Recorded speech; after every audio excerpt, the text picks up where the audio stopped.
Hi, everyone. Welcome to this November edition of Cleaning Q&A, also known as Messy Confessions here on Clean My Space. This is your friend and support in cleaning, Melissa Maker here. And welcome, everybody. And I'm sorry for starting a couple minutes late. There was a last minute thing I needed to crack out. And it was just like, when you're like, I'm almost done. And then, sorry, time just got away from me. I do apologize about that. So as always, I love to see where you are watching from. So let me know in the comments. I think most of you know by now that I am in Toronto, in Canada. So that's where I am, but I would always love to know where you are from. And yes, over the weekend, I was a Blue Jays fan, have been for maybe the past 3 weeks or so. And it was quite the baseball series that us here in Toronto and us across the country, actually, as Canadians, we're really hoping for. So I know we have some friends joining us from other parts of the world outside of North America. So I know Major League Baseball is not as exciting for you. I really don't care about Major League Baseball, to be honest. But for those of you who aren't aware, the Toronto Blue Jays haven't been in the World Series. I want to say, was it 1994?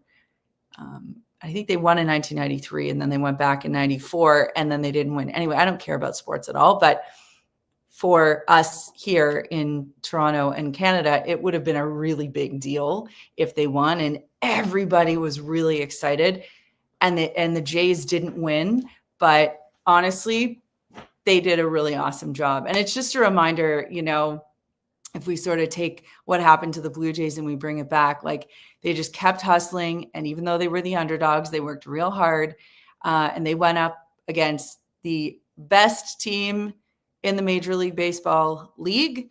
And they didn't win, but they put up a really good fight. And that's a great reminder for all of us, no matter who we're up against, we have to just bring our A game. So here I am, and my job is to answer your cleaning questions today. There is a way that you can join me live if you feel brave enough. There's a link that will come up in the comments. You can click that link and it'll invite you to screen share with me. So you and I will be side by side and we can just chat through a cleaning problem that you're having. And I love to do that the most. You can obviously put anything you want in comments. But yeah, I would just be delighted to chat with you as well and work through a cleaning project or question that you have live. So we've got some people from Oklahoma, from New York. Where else are we joining from? Buffalo, the UK, California. Oh, so nice to see everybody here. We've got Aurelia, Woodstock by way, and New Brunswick, Maryland, Indiana, New York. So yeah, lots of different places. Anyway, let me get started on some of our cleaning questions. So Hannah wants to know just more about cleaning. Do you need to use antibacterial spray to clean the countertops with washing up liquid and water, especially after cooking? So in the UK, dish soap is called washing up liquid, just so everyone else is on the same page by way of terminology. So here is my opinion, Hannah, okay? If you are cooking or preparing something on a countertop surface that has the potential to transfer harmful bacteria, so let me give you an example. If you're preparing meat like chicken, or if you have some produce that, was fresh picked from the farm and has a lot of dirt on it, you want to wash that off first before putting it on your counter, because you can transfer, germs from the actual dirt, like dirt from the ground or the tree, onto your countertop surface, which could potentially lead to you getting sick. Okay. But if you're just like making a peanut butter and jam sandwich on the counter, you don't have to worry about cleaning it with an antibacterial cleaner. I think, I watch a lot of stuff online and I see people who just over clean surfaces, and you know what they're doing? They're wasting their time. they're wasting product, so it's money, and they're also over cleaning an environment. So an overly clean or an overly sterile environment is actually detrimental to our immune system, because we have to have some exposure to germs every day so that our immune system is regularly challenged and is able to fight that off. That's what keeps us healthy. So if we're constantly disinfecting all of our surfaces, we're doing ourselves a disservice, and we're paying money to do it, and we're paying with time. So in closing, Hannah, I hope that helps, and I hope that explains things a little better. And I think it's really important to just use it judiciously. So if you're worried about germs or cross-contamination, meat, produce, something along those lines, absolutely. But if it's just like an everyday cleaning thing, or if you're in the bathroom, it makes sense to use it in certain areas, but certainly not something that you would need for every day. Okay, hope that helps. All right, what is next on the docket? Let me see. Oh, hello. Hi. Hi, I will Kim. not do this at all. However, I'm a clutter freak. You're a clutter freak? Yes.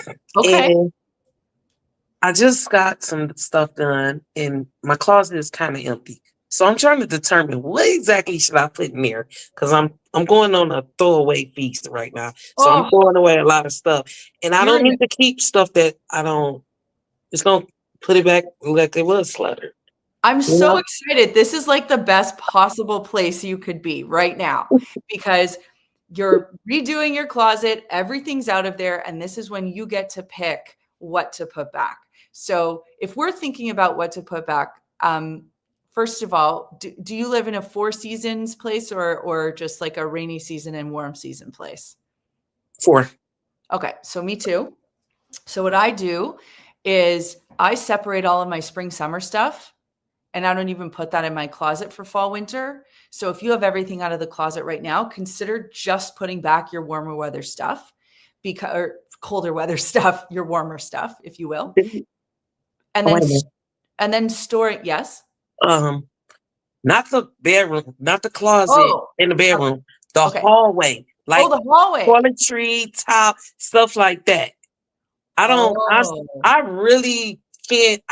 To me, this always used to be a just throw it in there to get it out the way spot. I don't want to do that again. I okay. don't think I need 5 hand soaps, Okay. uh, Sure. 7 shampoo conditioners. Yeah. That's how I used to have it. But right now it's it's look like I'm about to start again. And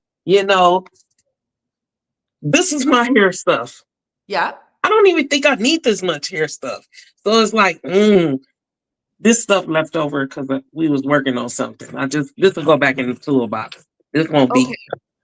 But Okay. like, you see how the top is just totally empty. I'm short. Yes. I can't even reach all the way up there. So Yes. I honestly wanted to kind of bring it down here. I kind of want to put something up here that I may go to every now and then, but I need it to be around just in case. You understand? I do. So what's something that you use very infrequently? Like, do you have extra sheets or extra pillows or a blanket that you don't use very occasionally? Because that would be the best thing to put up there. Okay. So I could think like next week, sheeting a week after sheets. Yeah. So if you have anything extra, so for me in my closet like yours, that's what I have up there. I have all the bedding that I almost never use, because if I need it, I'm going to get a step stool and I'll grab it down. But otherwise, it doesn't need to be within reach. I have no reason to access that on a regular basis. So that's high up storage. So that's what's going to go up there. On But your do you put it second, in a container or you just have it folded nice and neat? personally, I have it folded. I Okay. don't feel a container is necessary for that. But Okay. if you wanted to put it in a container or a bag, you could certainly do that. I just didn't want to like spend the money on a container. I didn't think it was useful. The next shelf you can use for paper products. So the toilet paper that you have there. Paper So towel and toilet tissue, that's really right. right here. So I keep all of my face, like my Kleenex, I keep my toilet paper and paper towel all on a big shelf like that. So I have it all organized. Sometimes it's easier to keep it in a package. Sometimes it's easier to take it out. Okay. Ultimately, whatever's going to make it sort of fit in and slot in an organized way.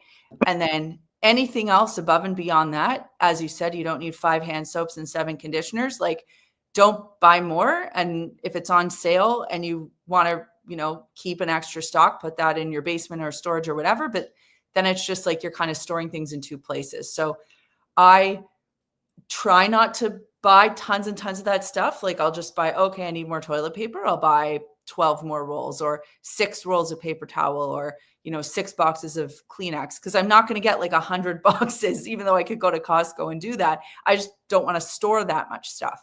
So that shelf should be good for you to keep that. What about the lower one?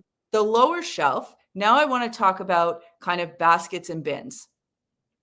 This is where that's going to make sense because you've got hair stuff. I think you have like maybe like a cream or something, like a medical product, hairbrushes. So what I did, Kim, was I went to IKEA. I don't know if you have an IKEA near you. I do. But they have, and this is what I recommend, measure your cupboard or like your shelf so that you know the length, the width, and the depth. Go to IKEA. They have these stacking bins that you can pick up, plastic stacking bins. And if you watch one of the recent videos that we did of me giving a tour of my whole house, you'll see the ones that I use. They come in all different sizes. They're plastic, white plastic bins. They come in different colors. They were so inexpensive, less than $5 a bin, right on them with permanent marker and just, or if you have a label maker, you can put labels. And that's how I organize everything. It's just, as much as I don't want to be that person with the bins and the little boxes, like, it's hard to organize a big shelf like that because you can only use so much surface area, right? And obviously you don't want 60 boxes in there with a whole bunch of different, you don't want to like over organize and store a whole bunch of stuff. So you want to find a happy medium. But those boxes and bins are going to maximize the functionality of that space. And then what's going to end up happening is the lower shelf or 2 that you have there are going to be empty. Okay, so isn't that a good feeling? Then you got 5 drawers.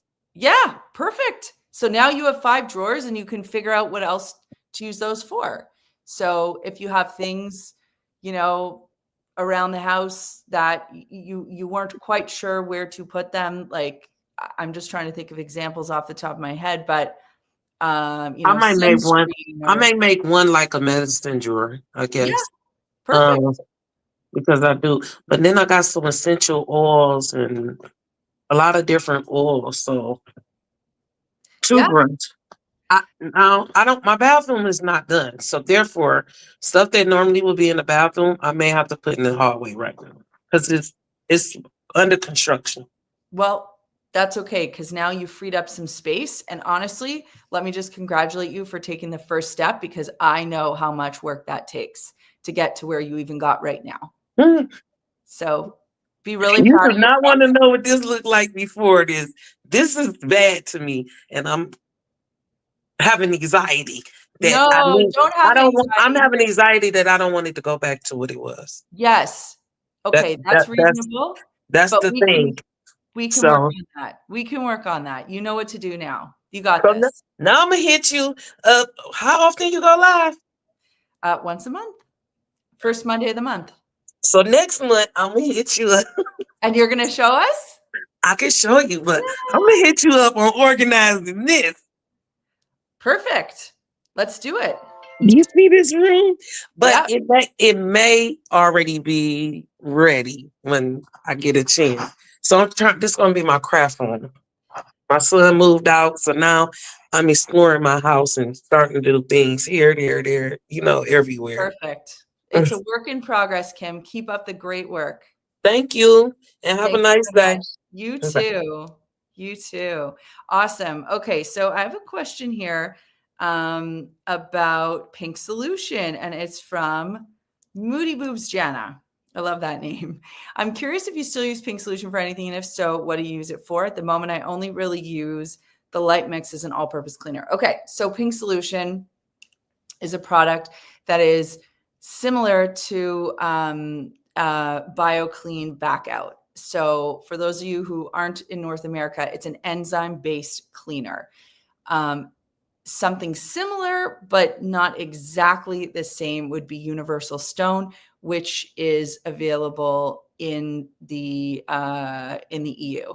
Okay, so dilutable. There's not a dilutable version of Universal Stone. There's a paste version, and that would be akin to Pink Solution Scrub, but the dilutable cleaner they do not have. Okay, let me get back to Jana's question. So Pink Solution comes in two formats. The first paste it kind of looks like butter, and it's just this dilutable cleaner. You heat it up, you add it to water, and you can use it as sort of a cleaning product, but instead of being a soap like a surfactant or an acid, it works to break down dirt on a surface using enzymatic action. So it's very effective. It just takes a little bit longer to use. You can use it in different concentrations. You can use it to deal with stains on clothing. If you have like a really dirty job that you're dealing with, yes, Jenna, it is an enzyme cleaner. So if you have a really dirty job that you're dealing with, you can double up the amount that you're using. So if you would normally heat 1 tablespoon, you can heat 2 tablespoons and add that to a spray bottle. You can also use it to clean your floors. In fact, if you have hardwood floors, you can use that in a spray bottle or mixed up in a bucket, and your floors will gleam. And my friends, if you have BioClean product like Back Out or anything like that, same result. It's gonna get your floors really, really beautifully clean. In terms of using it for cleaning around the house, I don't use it anymore. Quite frankly, I found it expensive and cumbersome to use because you had to, do the whole melting down and this and that. But that's just me, and that's because I have so many cleaning products accessible to me all the time. What I really did like about it and do like about it is that it's like a very natural, safe cleaner. It's got very basic ingredients. And then the Pink Solution Scrub is very similar to the pink stuff. And I know that that's readily available kind of in Europe and other parts of the world as well. But instead of quartz being the scrub, what's there? It's like a volcanic, it's like a ground up volcanic stone that they use instead. Pretty sure that's what it is. Yeah. And essentially it just gently abrades a surface. So it won't scratch it, but it'll abrade. And it's really good for dealing with soap scum or to do a job that you would want a magic eraser to do. Safe to use on stovetops and in sinks. Like, it does a great job scouring. And like I said, Universal Stone would perform the same way if you're in Europe as well. So to me, Jenna, Pink Solution Scrub has more applications than Pink Solution. But if you have Pink Solution and you have hardwood floors, I think it would be great to use. Hope that answers the question. And if you are in Canada and come across Pink Solution, consider giving it a try. It's a decent product. Okay, Angela, best way to clean windows so that they are streak-free. So we have a few different options here. Option number 1 is to use a flat weave microfiber cloth. We sell those at Makers Clean. They're called a glass and electronics cloth. They have no pile to them, so they're absolutely flat, almost like a velvet or a suede-like texture.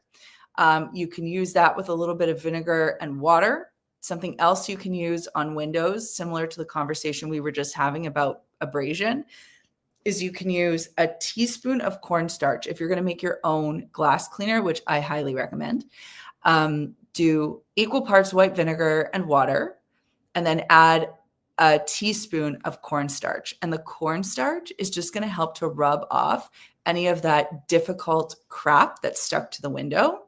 I know it sounds crazy. You put it in, you shake it up, you spray it on, you wipe. It works like magic. So give that a try. The next option would be to use, if you have tons and tons of windows. I just did a review recently on a product called the WinBot Mini. It's made by Ecovacs. So it's essentially like a robot cleaning vacuum for your window. Not everybody's cup of tea, not in everybody's price range. It's $300 Canadian. But if you live in a house full of windows and very modern and tons of glass, that's going to save you a lot of time. So that's what I would recommend there. And if you want sort of a happy medium, you can look at getting a double-sided squeegee. So on one side, you're going to have a microfiber pad. On the other side, you're going to have a rubber tip squeegee. And what you would do there is you would dip the squeegee into a bucket with hot water. So just fill the bucket with hot water about halfway. Then you can add a generous squirt of dish soap, maybe about a teaspoon. And then you can do 2 cups of white vinegar. You're going to mix that solution together, put a towel underneath the window so you're not getting tons of drips. And then you're just going to use the microfiber application of your squeegee to go side to side. And then you're going to flip it over to the rubber tip and you're just going to remove everything off the glass. Works very quickly, very efficiently. You can have a microfiber cloth right beside you. The Maker's Clean Duo cloth would be a great option for that, just to wipe the blade and catch any excess and then move on to the next window. You can probably get a window clean and quite literally crystal clear with that method in less than a minute. So I think that's a pretty efficient way to do it as well. And it totally, like rubber tip squeegees, totally get rid of streaks too. So yeah, you've got your option for like one window, tons of windows, and a few windows. Okay. Brittany wants to know what's the best way to clean a scratched stainless steel stove top. Okay. You have to get a stainless steel repair kit. You can pick those up online. It's got sort of a liquid, a bit of sandpaper, and you sort of just follow the instructions and do it. It's something we've had to do a few times over the years with the cleaning company. It's like not a big deal, but it's also something you want to make sure that you are following the instructions to the letter, because you are playing around with chemicals and you want to make sure that you're getting that surface kind of perfect and back to where it needs to be. I will say, for me in my own house, my expectation is that my house is going to be lived in. I'm going to have scratches on my hardwood floor. I have a crack in my tile. My stainless steel appliances at one point or another will get scratched. We live in these houses, right? So if this is for you, I would just say, unless it's like an obvious gouge, maybe don't worry about it if it's not going to cause any harm or rust. If you're worried about that, you can repair it. I guess the reason I'm saying this is just because I want to like give you permission to not stress out about these things. But if you're, working for a cleaning company and you have to make it right for your customer, that's the fix right there. Okay. Hannah wants to know, when it comes to cleaning your bedroom, where is the best place to start? I usually declutter first and then clean. When it comes to mirrors, how do you clean without a cleaner? Okay, so I think I just shared that. Whatever I just said about cleaning glass when I was talking with Angela, the same methods would apply for cleaning your mirrors. Glass and mirrors, same cleaning methods. Probably your flat weave microfiber cloth, a little bit of water and vinegar would be a great place to start. When it comes to cleaning the bedroom, the way that I do it is I deal with all the laundry first, because even though I'm 43 and I've been doing this cleaning gig for the last 19 years, I still fall victim to throwing my clothes on the floor. So I have to deal with the clothes first. I have to deal with the clothes on the bed, the clothes on the chair, the clothes on the floor, any laundry that has to be folded. Yes, if I showed you my room right now, that's exactly what's going on. So embarrassed. I am dealing with that though at some point today. I have to. I absolutely have to. So that's where I would start. The next place I would go is if the sheets need to be done, I would strip the sheets, throw them in the wash, or I would just make up my bed. After that, I would deal with sort of any of the surfaces, dusting, reorganizing, putting things away. And just as an aside, when I moved into this new house and put my bedroom together, I kept surface space in there to a minimum purposely, because I know myself, and anywhere there is a surface, I will find stuff to put on the surface. That's just an animal in her natural habitat. That's how I operate. So I am trying to outsmart myself in my bedroom, where I'm not giving myself the ability to put a lot of things on the surface. So just some thoughts, like if you have a lot of surfaces in your bedroom and it's starting to drive you crazy, think about decluttering, or think about removing one of those surfaces altogether. And then once that's done, I would then move down to cleaning the floors, under the bed, that kind of thing. Okay. So that's kind of the technique I use. On the Clean My Space YouTube channel, we do talk about the 3-wave system. And I do have a video, actually I have quite a few, where I talk about or demonstrate using the 3-wave system to clean the bedroom. that could be a really great thing for you to watch if you're looking for a good starting point and you actually want to see me do it step by step. That'll show you how it's done. Thirsty, thirsty, thirsty this morning. All right. Looking, oh my gosh. Okie dokie. Okay. TLRMD for you. What's your best cleaning for doing showers indoors? And what can make your stainless steel appliances sparkle? Oh, this is an easy question. Okay.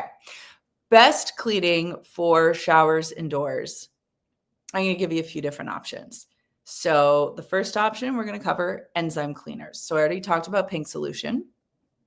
It would be Pink Solution Scrub that you're looking for. Pink Stuff is also great for cleaning showers and tiles. You want anything with a bit of abrasion in it. So a cream cleanser, something like Vim, or if you're in the UK, Cif. I think in the States it's Cif as well. I don't think you guys have Vim in the States. Soft Scrub is similar to that. So that's sort of a product with some abrasion. Barkeeper's Friend has a bathroom cream cleanser product. That's great. CLR has a product called Brilliant Bath. I think that's a great product as well. So those are all some really good products that you can try.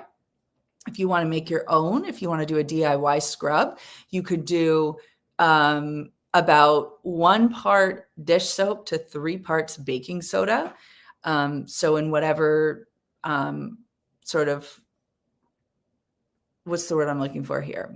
You can sort of dial it up or dial it down as much or as little as you like, depending on how much cleaning you have to do. You might want to do 3 tablespoons baking soda, 1 tablespoon dish soap, mix that up. You want it to be like a pudding almost in terms of its consistency, and just go through that because it's not going to keep. So you just have to get rid of it when you're done. But that is going to be very, very powerful in terms of cleaning soap scum and hard water stains and all of that stuff. And you can use that with a sponge. Make sure you rinse well. As with any of the products that I suggested earlier, you will have to use it with a sponge. You will have to rinse it well. You will want to buff it dry. And to buff it dry, I would recommend using something like the Maker's Clean Duo cloth. I did talk about that earlier. That's just really good because it's a big, thirsty cloth. And when you do like a final wipe, it's going to get rid of any watermarks or stains or any additional, residue that's left behind. You never want to leave the shower or the tub wet in any respect. Whether it's just after you've cleaned it or just after you've finished using it, you always want to squeegee it at the end or use a big towel just to buff it dry. Not only is it going to get it shiny, but it's going to get rid of that moisture that can then lead to mold or mildew. Now, in terms of a product you could use, Magic Eraser has a new sponge that they're calling Magic Eraser Bath, which has more ingredients impregnated in the sponge to eliminate soap scum. I have tested this. I did not want to believe it would work as well as it did. It was amazing. So you can't fight it. It worked really well. Now, in terms of getting your stainless steel appliances to sparkle, lots of different ways to do that too. Number one, you want to get rid of fingerprints. So a great way to do that is to just use dish soap and water or a little bit of vinegar and water. That's going to cut the grease, cut the oil, cut the mess. The next step, if that hasn't completely eliminated all of your streaks and marks, you can use a little bit of rubbing alcohol on a cleaning cloth and just buff, like you can spray it on and buff the surfaces. Something else you can consider for your stainless steel appliances and even for your glass shower doors is LifeProof, which is a ceramic coating. And I've talked about this before. If someone on my team has a link for it, if you can put it in the chat, that would be great. And we'll get that link up for you for LifeProof. That's a really cool product because what it does is it provides a ceramic coating that then prevents fingerprints, streaks, marks, soap scum, anything like that from building up on a surface. You don't have to clean it as vigorously as you would have to clean something that's not protected. And it can protect effectively any flat surface in your home. So your stone countertops, your tiles, stainless steel appliances, etc. Okay, hope that helps. How to clean an oven. Okay, so lots of different ways to do this. Depends if the oven is self-cleaning or not. So if it's self-cleaning, the first thing to do is to take out the oven racks and to remove everything from the warming drawer, which is that little drawer underneath the oven, as well as everything sitting on top of the surface, because it's going to get up to about 1,000 degrees. It'll melt anything that it comes in contact with. That's job one. Job two is to take a damp paper towel and just wipe out as much debris as you can. Because this is going to heat up to a very, very high temperature, about 1,000 degrees, anything that's sitting in there is going to singe and burn, and it's going to stink. So if you can get out carbonized crap stuck at the bottom, better to do that. Okay, so that's step one. Step two is you're going to activate your self-clean cycle. It's usually turn of a couple knobs, click of a couple buttons. It's going to run for anywhere from 3 to 4, maybe 5 hours. You want to make sure that you're in a well-ventilated situation. So open a window, open a door, make sure your overhead exhaust is turned on, and let it rip. Once it's done, give it about 30 minutes to an hour to cool down. Then you're going to take a paper towel that's a little bit damp. You're going to wipe it down. If you don't have a self-cleaning oven, lots of different ways that you can tackle this mess. A lot of the abrasive cleaners I talked about recently for cleaning the tub and the shower is also going to be able to help you with the oven. So for example, those abrasive cleaners like Pink Solution Scrub, the pink stuff, those are really good. Barkeeper's Friend, it really depends on the surface that you're using it. Some surfaces, some inside of the oven areas, they're not okay with you using it. So you just have to check what kind of oven you have and check the instructions on the product. You can use superfine steel wool and a little bit of product as well. That's going to help get rid of any of those like singed on, baked on marks. A steam cleaner is an amazing option. Also for cleaning the inside of an oven, it's going to save you a lot of scrubbing. So lots of different ways you could do it. Get those oven racks out of the way. You can soak those. I have a video on how to do that on the Clean My Space YouTube channel. Very easy way to get it done and super hands off, which is what I always love to do. And the easiest thing you could do to keep your oven clean is after any major spills, don't let it sit. If you notice that something's bubbling over in the stove, when it's done, you can throw a little bit of salt on it, let that cool, and then remove the mess with the salt on top. The mess is going to adhere to the salt and not the base of the oven. So it makes the job a lot easier to do. And then just wipe your oven out on a somewhat regular basis just to keep the mess at bay. And then you're not dealing with like a really disgusting situation. So hope that helps. What else do we have here? How do you recommend the best way is to clean a hardwood floor? Okay, so I do not recommend a steam mop for a hardwood floor. As much as steam mop companies are going to try and encourage you to buy a steam mop, that's because it's in their best interest to sell more steam mops. If you talk to hardwood floor manufacturers, they clutch their pearls when they hear people wanting to use steam mops on hardwood. It is like a huge no-no, so please don't. The method that I prefer, honestly, is just using a flathead mop. Obviously, the one that I love is the Maker's Clean Mop. I've got a link to that for you in the chat as well. And by the way, if you're not already on the Maker's Clean email list, Black Friday, Cyber Monday is coming up. It is the time of year when we have our absolute very best sales. Very best sales, let me say that. We were just in planning mode right before I got on this call.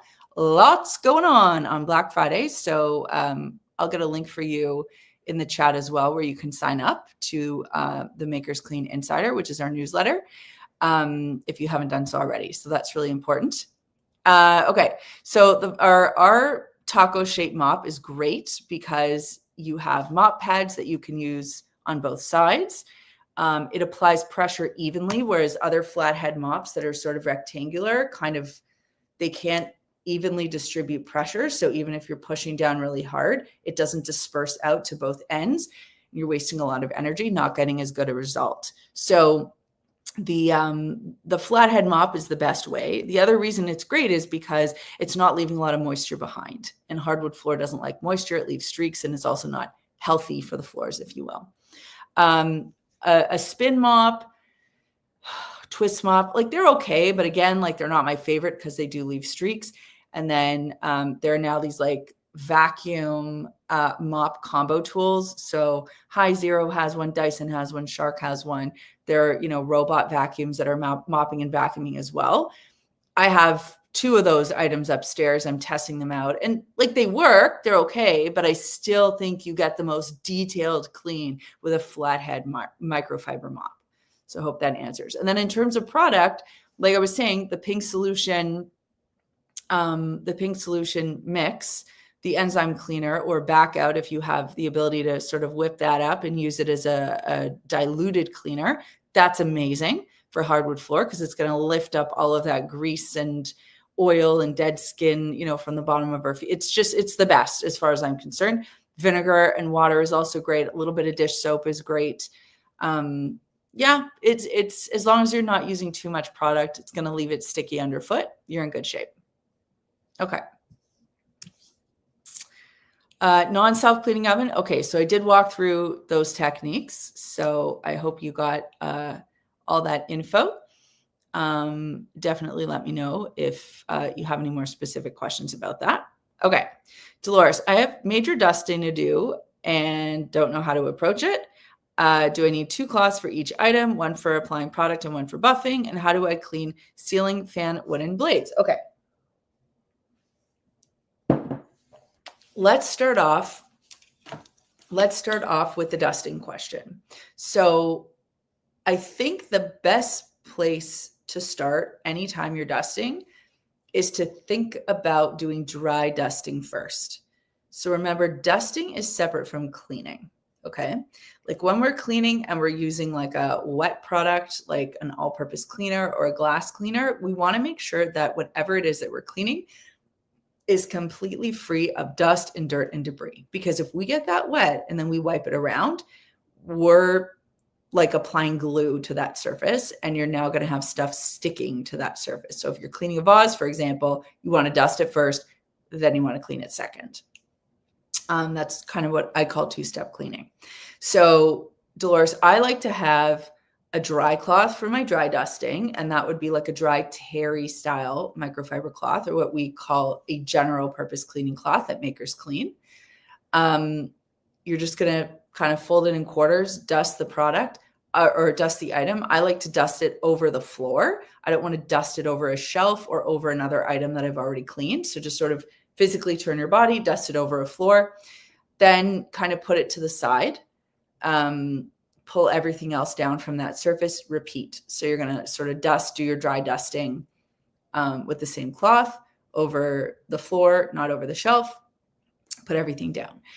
Then you can dust the shelf itself, okay, with your dry cloth. Now, if you notice that after the dusting is done, there is still some dirt to reckon with, it's at that point that you can use your second microfiber cloth, terry style as well, general purpose, no problem. And just get a little bit of spray. Like the stuff that I usually use at home is what I, always whip up. It's like 1/2 teaspoon of dish soap, 2 cups of water, put in a spray bottle.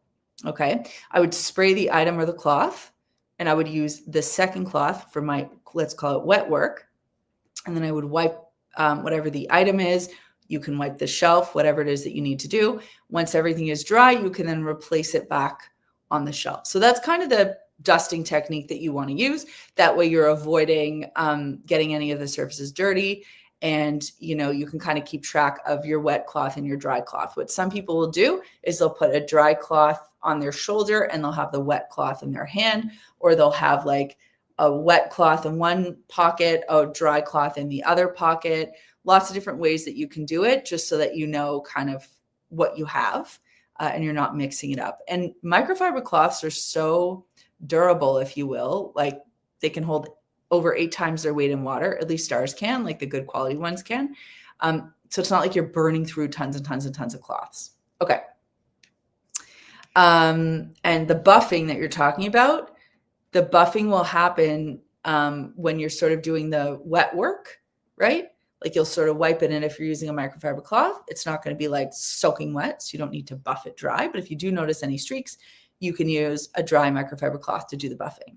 And then in terms of cleaning ceiling wood fan blades, few different ways that you can do that. If you have like a bendable duster, so just think of like those extendable Swiffers, you can sort of like bend it like this and then just run it along the blade. What other people will do is they'll just get up on a step stool or a step ladder and they'll like put a pillowcase over it and sort of like swoop all the dust out into the pillowcase and then sort of just repeat the dry dusting and wet dusting that we talked about. So once they've gotten the bulk of the dust out, they'll then take their dry microfiber cloth, do one more finer dust. By the way, you're supporting the blade on the bottom because it's not a stable surface. So I would like support the blade with one hand, wipe with the other away, not over my hair. And then I would repeat that with the wet cloth just to get rid of any of the extra dirt. So I would support the blade, get the wet cloth, wipe it. And that's how I would go about doing that. Okay. Okay, what do we have here? Can you please save this video? I'd love to rewatch it again. Yes. So our live videos are always saved. We have like on the YouTube channel, you'll be able to see our Q&As. So this one will be the new November Q&A and you can always rewatch it. And I love that. Okay, what else do we have? What is the best cleaner for carpet stains? All right. Again, lots of different ways to approach a carpet stain. So I will give you a few that I really like. The first one is Folex. I've talked about Folex for a while. I really like it because it's really effective and it's quick.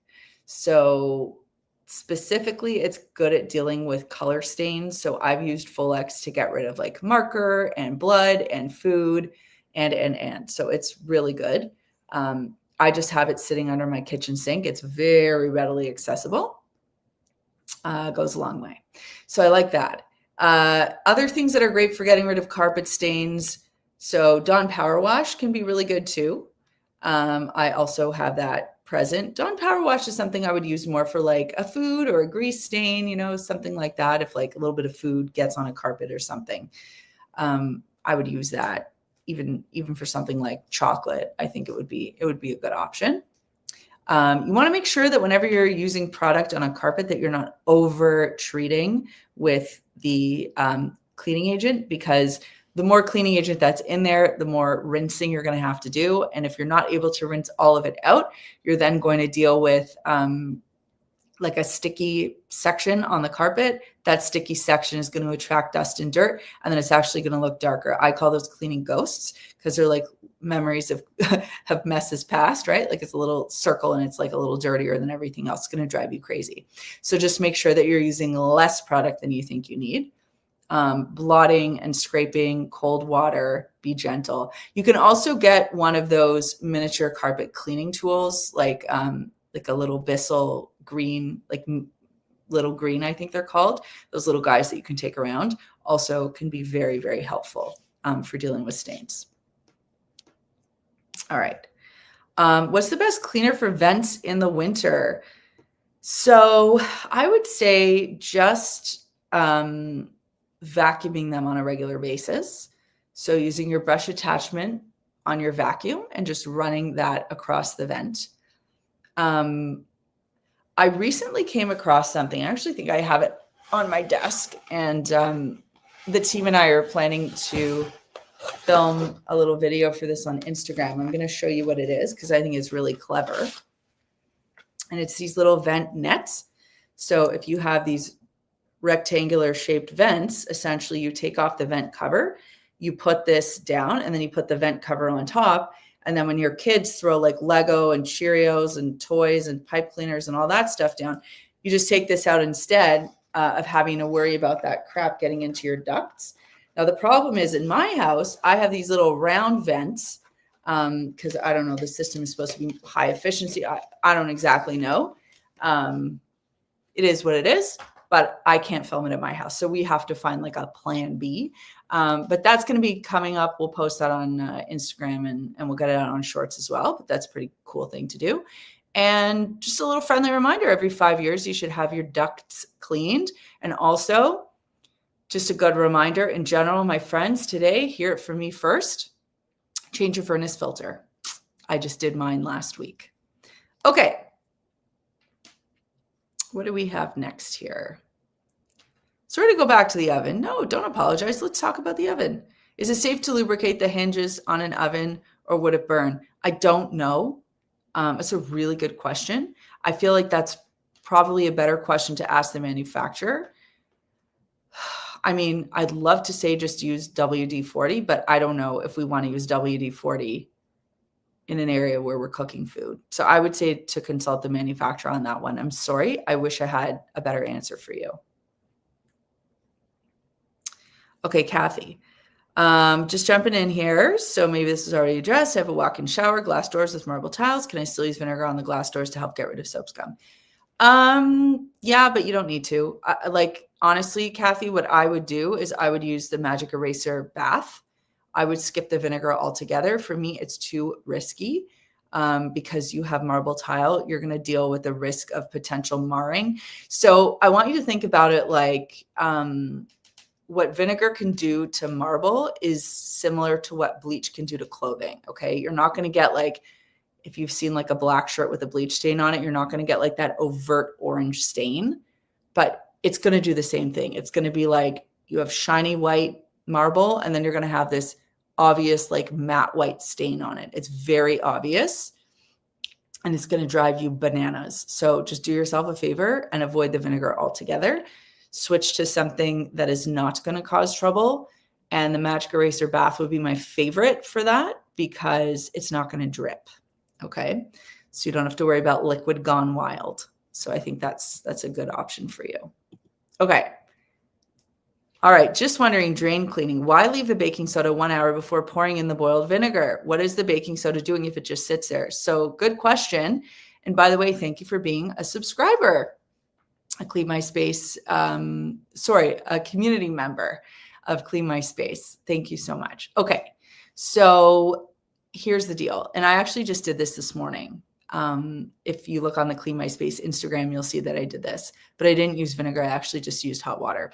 So baking soda has the ability to tackle odors, right? So it goes on a seek and destroy mission. If something is stinky, baking soda knows what that thing is, and it just sort of eats away at the bad odor. Okay, the hot water sort of activates it and what does like sort of the final dirty. It does the final job, right? And that's sort of why we add hot water at the end. Just sort of activates it, washes it away, helps to break down any of that remaining stuff.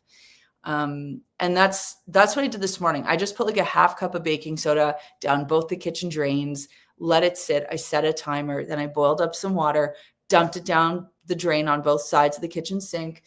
And the smell was just gone. Like it's one of those easy things that you can do. Works really, really well. Okay. Hope that answers. Oh, and Kathy says, love your cloths for dry dusting. Awesome. Thanks, Kathy. Our cloths are also great for wet cleaning. They're also great for mopping. They have a ton of great uses. Tons.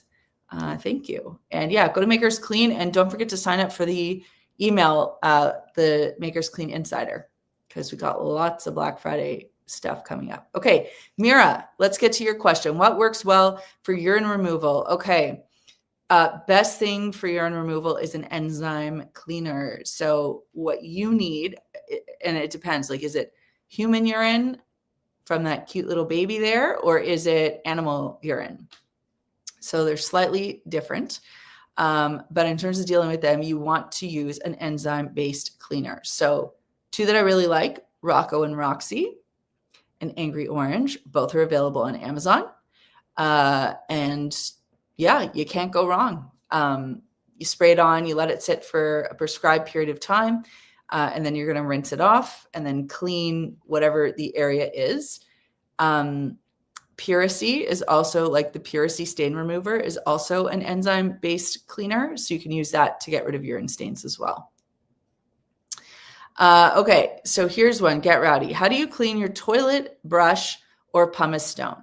Okay, so your pumice stone, you're never going to clean. It's endless pores. So you're never going to get that thing clean. The best thing you can do with the pumice stone is replace it.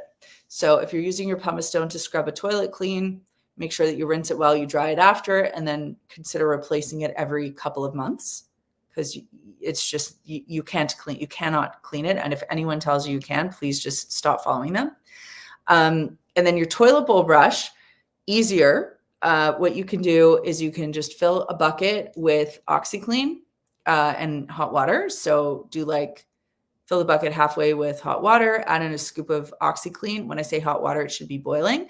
Put the toilet bowl brush in there, let it sit for a couple hours, dump out the bucket, rinse the brush, keep it away from your face so you don't get any of this.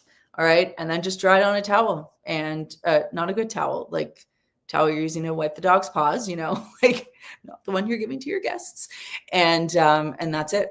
That's how you do it. And then for the bowl, like the bowl brush container, you can do the same thing. You can just pop that into the bucket and let it sit, rinse it, and dry it. And you can do the same thing for a toilet plunger if you dare. Okay. How are we doing? Okay, we've got 5 minutes left until the bottom of the hour. So I'm going to try to power through as many of these questions as I can. Okay. We have a textured wall. I know I need to clean my walls, but whenever I use a microfiber cloth or a duster, piece of fabric or product always get stuck on sharp edges. You're awesome. Okay. So this is what you can do. A little annoying, but here we go. You can vacuum your walls. Okay.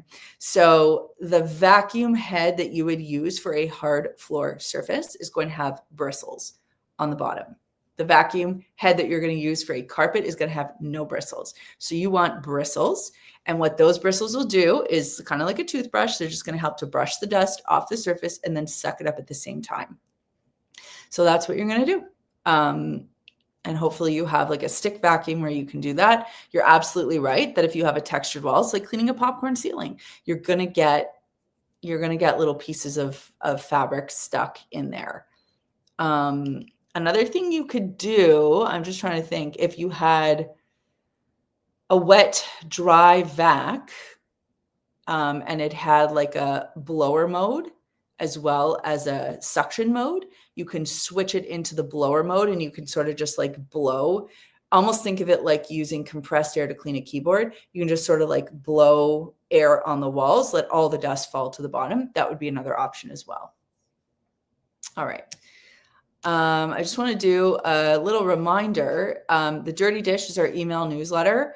It's great. We get tons of great feedback on it. So I'm delighted for everyone who follows it. Thank you for your feedback. And I hope that you continue to enjoy it as much as we enjoy making it for you. And like those little lint, the vent traps that I was talking about. So I'm always on the lookout for these things that are actually helpful, not like some of the weird garbagey stuff that you see online where you're just like, what the hell? Why are people even using that? I'm only interested in sharing the really cool stuff. So that is where I share a lot of those finds, as well as just other cleaning tips and things that are going on. So you can sign up for the Dirty Dish using the link below. Okay. All right. I think I have time for one more question. Feel like a radio call-in show. Okay. What works best for preventing the hard water buildup around taps, especially around the rim of the taps in the kitchen and the bathroom countertops? I will tell you. And you know what? My mother, she nags me about this all the time. So Mom, if you're watching, this one's for you. You have to have a microfiber cloth and you have to dry that surface regularly. So if you are cleaning and water splashes everywhere, and if you live on planet Earth and you're human, that is happening to you, you are just going to have a microfiber cloth and you're just going to have to wipe that area dry. The reason why you're getting water buildup, hard water buildup, sort of that white chalky stuff that's building up, is because water is splashing and then it's evaporating and then it's leaving a little bit of residue behind. If you wipe up the water, that residue will never be there. Problem solved. Is it annoying? Yes, we can acknowledge that. And at the end of the day, we have to do it if we don't want to see that stuff. Or you can do your bigger cleaning using something like CLR. But like, again, what's that saying? An ounce of prevention is worth a pound of, help me, please, help me. An ounce of prevention. You guys know what I'm talking about. Sorry. 43-year-old brain over here. Okay. Anyway, if you remember what that little idiom is, thank you. You can share it in the comments. An ounce of prevention is worth a pound of a pound of, now I'm so caught up on this. Anyway, ChatGPT will figure it out for me later. It's been a pleasure to be here with you. Thank you for understanding that I was 3 minutes late and not a great time manager. Yeah, Cure, maybe it's Cure. Thank you. And not today, I was not the best time manager. Thank you so much for your understanding. If you're in Canada, I'll be on the morning show tomorrow morning talking all about sleep. A pound of Cure. Thank you. An ounce of prevention is worth more than a pound of cure. Thank you so much. I'll be on the morning show tomorrow morning on Global. If you're in Canada, you can check that out. It is Sleep Week. And I'm talking about some fun little bedroom solutions. Otherwise, I will see all of you back here on the live first Monday of December. Oh my God, December feels like a bad word. Oh my God, can't believe it's already there. Follow along on Instagram. You can find me at Melissa Maker, where I share all of my non-cleaning stuff, funny stuff, divorced mom stuff, et cetera, et cetera. Clean My Space on Instagram. You can find the fun stuff there too. Dirty Dish, Maker's Insider, and of course, right here on YouTube. You know, it's where we love to be. So thanks to all of you. You are all wonderful. I appreciate all of you. Hope you have a really wonderful month. And I will chat with you soon. Have a great rest of the day.